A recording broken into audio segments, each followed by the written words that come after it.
पिछले पाठ में हमने देखा कैसे दज्जाल लोगों को अपने फितने में फंसा रहा था, कैसे दुनिया उसके कदमों में गिरती जा रही थी।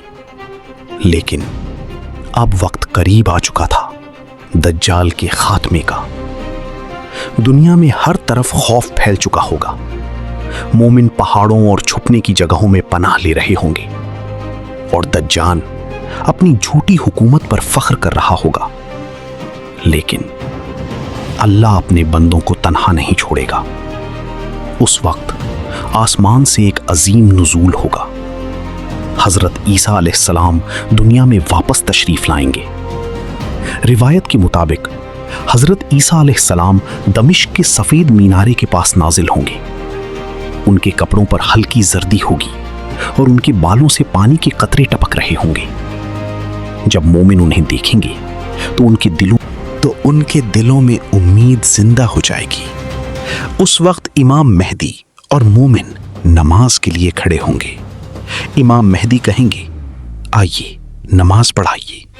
लेकिन हजरत ईसा अलैहिस्सलाम फरमाएंगे, नहीं, ये कामात इसी उम्मत के लिए कही गई है। फिर हजरत ईसा अलैहिस्सलाम मोमिनों के साथ नमाज अदा करेंगे और फिर सबसे बड़ा मुकाबला शुरू होगा। दज्जाल को पता चल जाएगा कि अब उसका आखिर करीब है। रिवायात में आता है, जब दज्जाल हजरत ईसा अलैहिस्सलाम को देखेगा तो वो नमक की तरह पिघलने लगेगा। वो भागने की कोशिश करेगा, लेकिन हजरत ईसा अलैहिस्सलाम उसका पीछा करेंगे।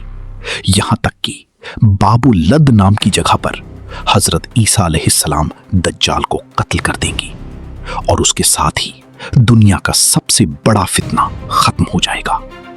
उस दिन मोमिन सजदे में गिरकर रो पड़ेंगे। जमीन पर फिर से अमन कायम होगा, जुल्म टूट जाएगा और हक का परचम बुलंद होगा। लेकिन कयामत की निशानियां अभी खत्म नहीं होगी, क्योंकि उसके बाद याजूज माजूज का फितना जाहिर होगा।